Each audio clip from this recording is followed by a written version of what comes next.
All right, hello everybody. Welcome back to another sit down with Skriv. Today, got a bit more of a different guest, I suppose. Usually, I've got the players on and stuff. Just had Max, to be fair, so it makes a bit of sense that glasses are fogging up. That's annoying, but yeah. So indeed, going through the endpoint Rolodex, as it were, got Pete on for today. How are you feeling for today, mate? Oh, I'm good, thanks. Yeah. Looking forward to this interview. Yeah, see how it goes. Yeah, sure. I think it'd just be good, like I say, a little bit different. Maybe get some people like knowing how the things work behind the scenes, you could say. So I suppose we'll kind of kick off with that. I think some people might be familiar, some people might not, but a general basic. Can you sort of tell us what your role is, what it entails, and maybe how long you've been at Endpoint, that kind of thing? Just a bit of history, I suppose. Sure, yeah. I'm Pete. I'm the co-owner of Endpoint. I'm the COO as well, with my business partner, Adam. We pretty much do everything 50-50 at Endpoint. We also have some outside advice we have people like the owner of CEX on our board, was a retailer, which is great advice to help us grow as a company. And yeah, I've been with Endpoint we've been over 6 years now, I think, around 6 years. Previously worked with some other esports organizations, like London Conspiracy, who actually got to major in Counter-Strike, which is kind of cool, and Imperial as well, who are another team. And yeah, as a bit of history on myself, I used to play Counter-Strike semi-pro myself. I was always in the kind of top 5 UK teams. I would like to say that UK used to be better back in the day, but actually UK scene's doing quite well right now. Yeah. So that may be the same as what it used to be back in the day, but yeah, we used to be pretty good, go to events and so on. I played in the very first ever ESL Premiership and stuff like that, but back in Source, not in Go. So Counter Strike was always been my passion, hence why we've always had a Counter Strike team probably. But yeah. Yeah, fair enough. I mean, so I guess that also answers. I was going to ask a little bit of why esports, but I guess that answers it as well. You sort of stick with it um, throughout the Yeah, I mean, years, so yeah, I mean for myself, like, so I from the age of about, I don't even know when I started, maybe 12 or something, to 18, I used to just play Counter Strike religiously and other games and so on. Um, I then went to do poker professionally for about 12 years, but got back into poker. For me, was always just a means for. I enjoyed it when I first started, but it got quite boring essentially. Mm. Doing the same thing over and every day. And esports was almost my passion. Got back into it and slowly managed to build Endpoint into where it became. For the first 3 years, me, myself, and Adam were just putting money into it every single month. He was a software developer by trade. I was in poker. Both of us self-employed, had the time to kind of time and money to do an esports org, so kept putting it in um, until 2020, start 2020, when we became break even / profitable, and allowed us to actually do it full time. And I could bin off poker and do esports, which was again my passion and something which is different every single day and love it. So it's that's where it's come from. Yeah. Yeah, fair. So talk to me a little bit about that. You say kind of break even and profitable. Was it really tough to get there, like as a concept, or is it something that surprised you a little bit? Was that a main goal for a while? Like how? Because that's obviously something I think that a lot of orgs, especially within the sort of tier 2 space where you guys function, right, worried about. And I think we see a lot of teams just suddenly disappear. We've had Finest is one recently that have just kind of closed their doors, and I think Heat a little bit as well. There's a bit of drama there that some of their players have not been getting paid and things like that. So talk to me about sort of the money side of how you guys kept alive. Yeah, I did a recent thread on my Twitter about it actually. I think there's a lot of esports organizations assume they'll get profitability quicker than they do. And esports teams as a whole are a money pit. I'll be brutally honest about it. It's very tough to be profitable in esports if you've just got an esports team. Our business model is changing over the coming years. There's always this thought of, oh, how do you get revenue diversification in esports? And an esports org needs to revenue diversify. For us, that's essentially going to be 4 or 5 businesses, and esports is going to be the kind of marketing powerhouse which helps those other businesses grow as well, while helping esports grow and so on. That's the way we see it happening. Much like you see other organizations doing the same at the moment. You've got 100 Thieves, just there was just the whole thing talking about their energy drink. It's the same. It's the same thing.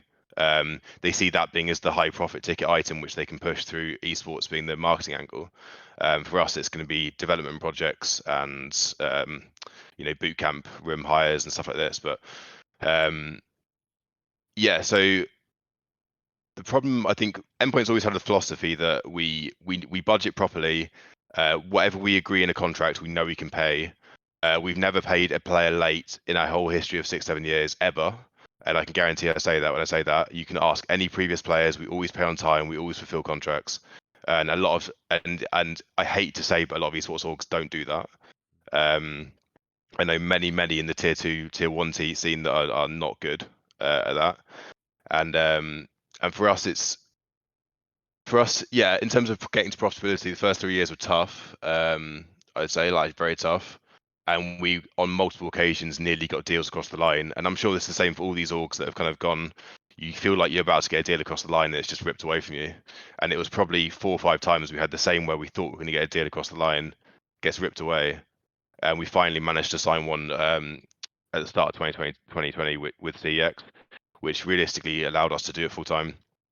And really push to get better teams, pay better salaries, get more staff, and give that offering to sponsorships.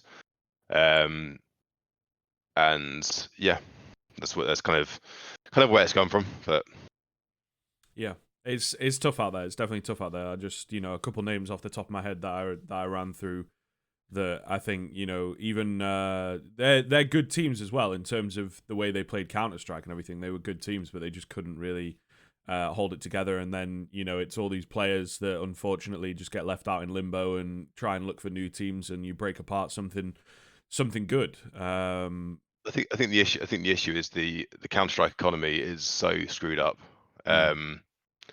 Like you'll probably ask me later about player sales and all this kind of stuff, but it's because the Counter-Strike economy is so screwed up that it makes it impossible. It doesn't matter how good your team is almost in Counter-Strike sometimes to how the business model works, because the players, as soon as they get better, expect more money. And there's this lag of when a team gets better to you paying better salaries to then you actually fulfilling sponsorship contracts or getting sponsorship contracts which can pay for those salaries. So let's just say our team gets to top 10 in the world like tomorrow. Salaries increase, of course. Or if contracts are running out, you have to give them much better deals to keep them.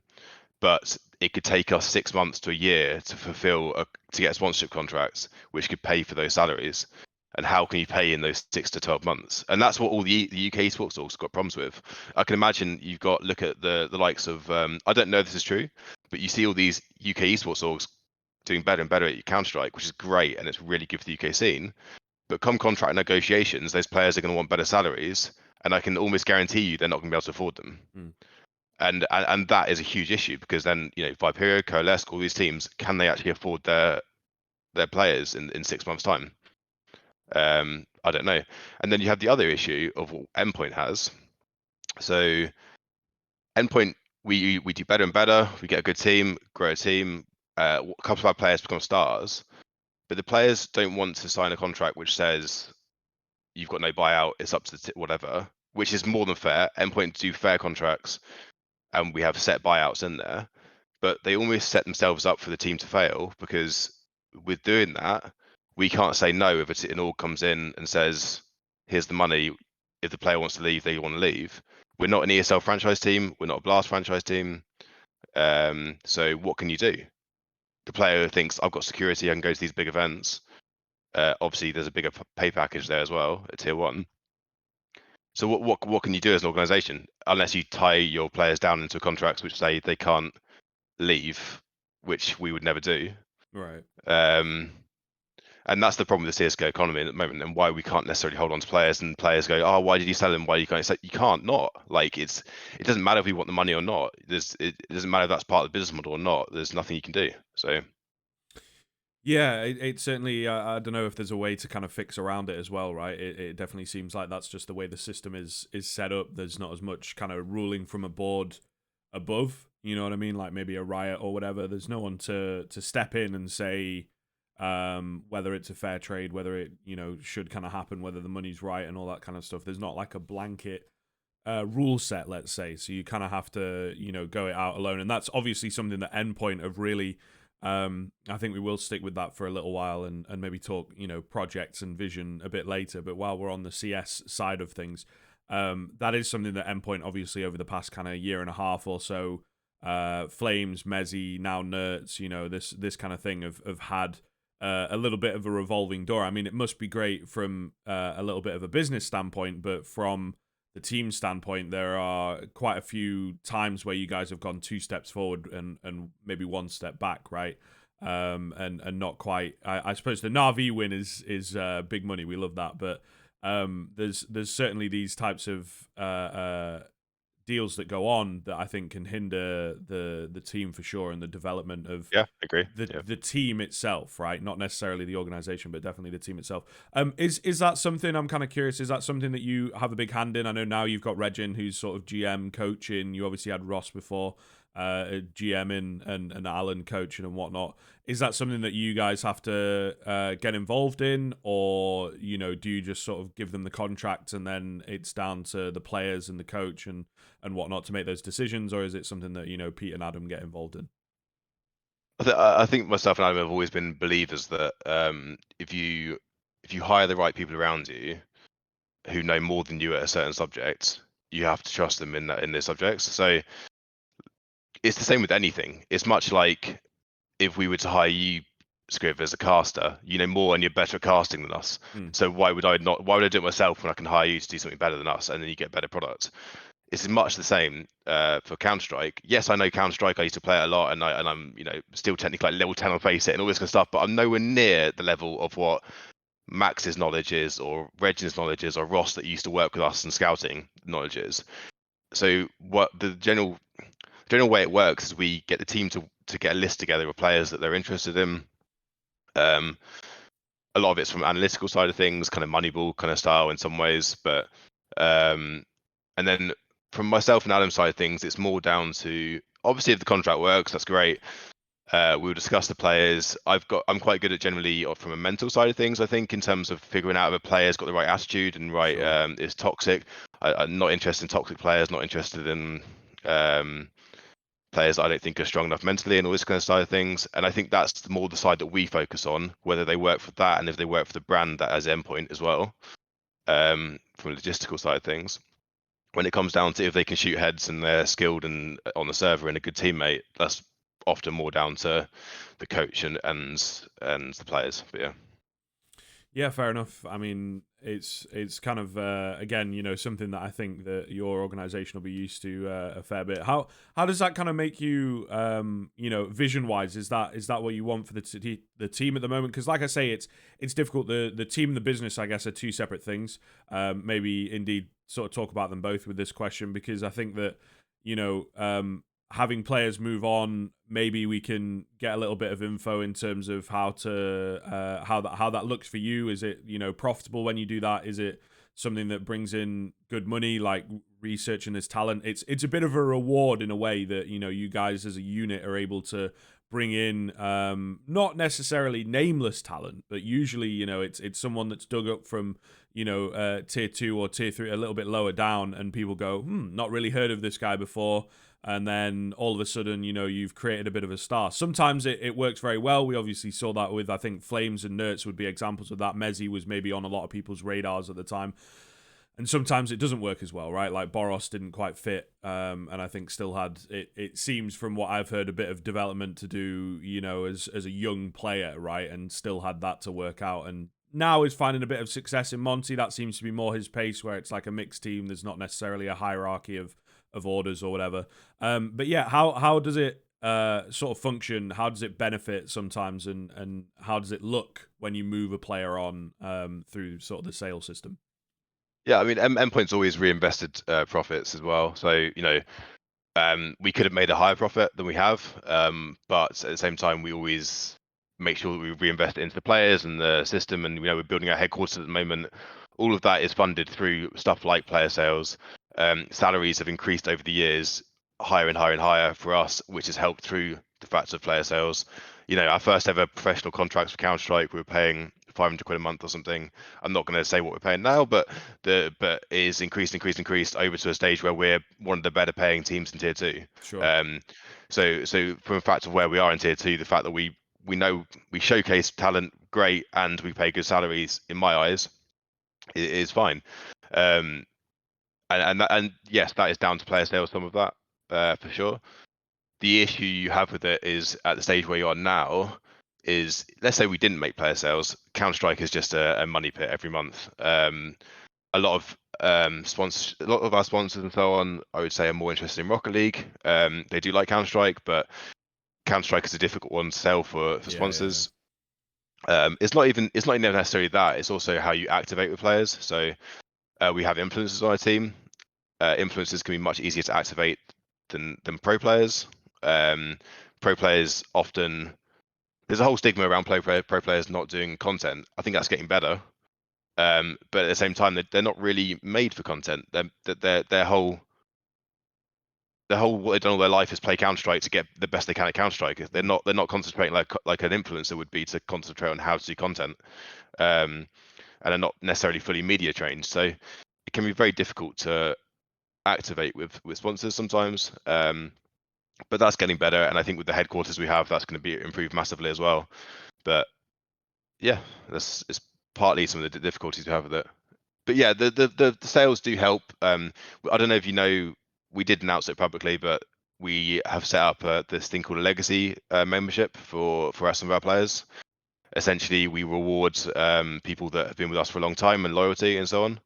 And we have a portion of our prize money, a portion of our player sales goes to the players to help keep nurturing talent and keep being. So we don't take it all ourselves. We do give a percentage of it back to the players as well, as a sorry that we've effed up your team. Here's there's nothing we could have done about it, and they understand that as well. But here's something to help soften the blow. Let's rebuild again, kind of thing.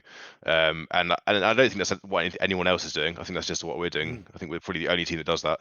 But I think it's a way of us working with the players, not against them in some ways. But Yeah, I mean, like I say, it's it's been kind of tough in that sense for the team, but then for the organization, you guys have obviously had to do things to remain, maybe not even necessarily profitable, but afloat, I suppose, is what you could say as a Counter Strike side of things. And yeah, it's certainly a difficult one. Talk to me a little bit about the Rocket League team. I'm not too familiar. I know that you guys found a bit of success over there a little bit ago. Is that something that functions similar to CS, or is the Rocket League scene completely different? Rocket League scene is definitely younger than Counter Strike in terms of both from a demographic side, but also from the game's not been out for as long. So I'd say the professionalisms are a bit different. But we have a male and a female team in Rocket League. Both do very well. The Rocket League's a great game. We have our in-game decals as well, where unlike Counter-Strike, where we haven't got a skin ever in the game, but that's us not making a major, which is a big pain point for us. We made Pro League twice, but never a major. Yeah, Rocket League's a fun game, very sponsor friendly, very younger demographic, which is great. Well, in terms of like if you're talking about the kind of like buying and selling players method, we've sold one player from Rocket League, but it's that market is still younger for sure. Yeah. Yeah, and I suppose that opens up a bit of a broader conversation. We want to talk a little bit about projects and vision and stuff like this. Do you have any kind of idea of any other teams, any other esports, I guess I should say, that you guys want to move into, or are you happy just kind of keeping it to a few for now? I know that there was a BR back in the day that you guys got involved in and ran tournaments for. I can't remember what it was called now, but Yeah, Ring of Elysium, yeah. right, But right, right. like yeah, the game basically died. But yeah, the we were also in Quake, so we got Quake Oh, Champions of Pro course, yeah. Called Avek, who is one of the legends of the game. He's been around for ages. We've had him for 4 years. He's been great. Love working with him. The problem with Quake is that, I mean, I'd happily pick up more players, but yeah, I won't say too much, but it's not. I'll be careful what I sell, but say that it's not a profitable game necessarily to get into, and it needs more support, I'd say. But the game itself is brilliant. I love it. It's a free to play game. Go play Quake, have fun. Single player game or team modes or whatever. In terms of other esports, not our focus right now. As everyone says on the internet, esports can be a bit of a money pit, and we need to figure out our business model around that first. So our more focused is on maybe influencers, but also building up our tournament circuit. So we have, I don't know when this is going to get announced. When's this podcast coming out? Do you reckon? Whenever. whenever, if you've got something Okay. that you want to keep secret So we have until. Endpoint owns the UK and Ireland circuit, which is the largest Counter Strike hub for UK. We do events on HLTVs. We had 3 last year, and we'll be doing 3 again this year.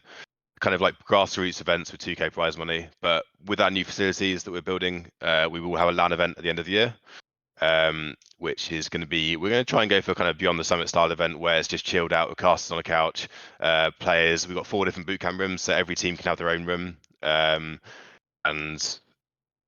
we'll probably announce it this week, but so it won't be too long. But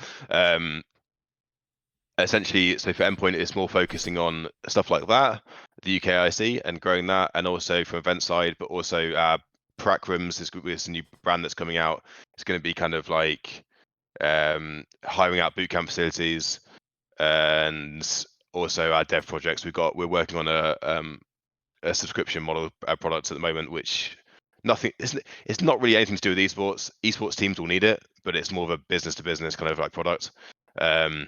And any business can have it. So for us, it's about building up those businesses to support esports, and esports to support those businesses, all working together really. That's more where our focus is right now, and building the headquarters than taking any more teams on. Sorry to ramble, but the problem with more teams as well is that a lot of our fan base say like one game, they're like Counter Strike, or they're like Rocket League, or they're like Quake.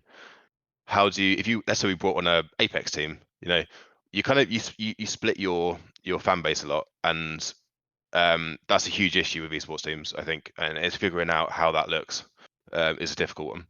But Yeah.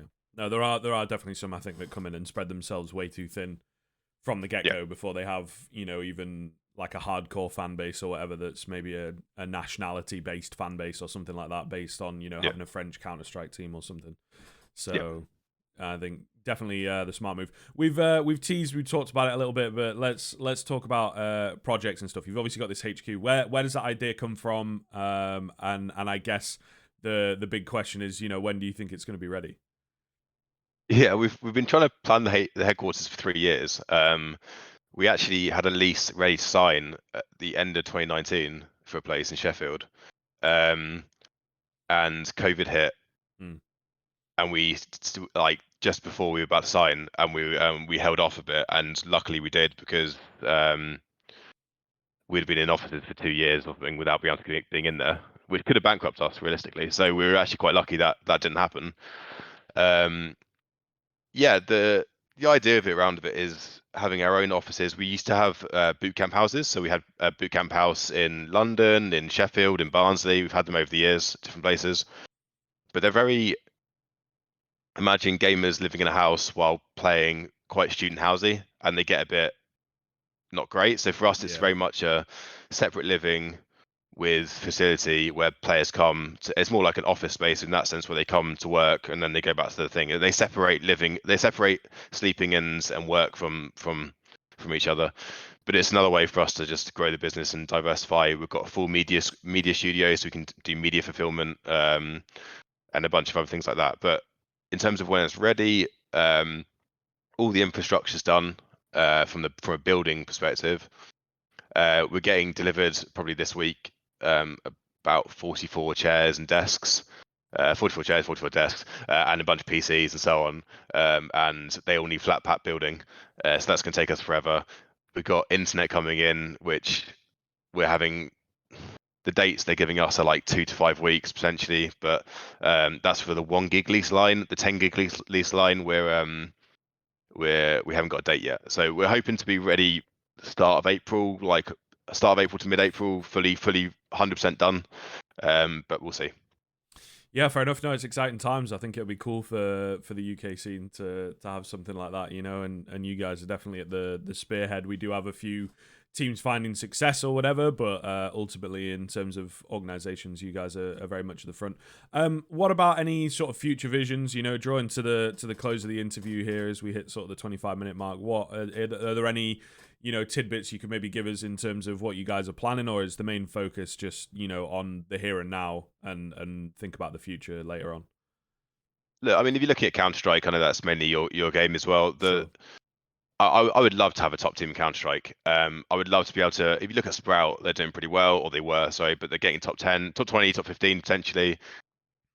I don't want to say that's the max you can get to, but it's close to it without having to completely change the model and us getting a load of funding to be able to support contracts and all this kind of stuff, which we are looking to get investment. I would say that um, it blows my mind sometimes how some of these businesses get investment because we've always struggled and we've been profitable for 3 years in a row, turning over good amounts as well. How we've always struggled to get investment.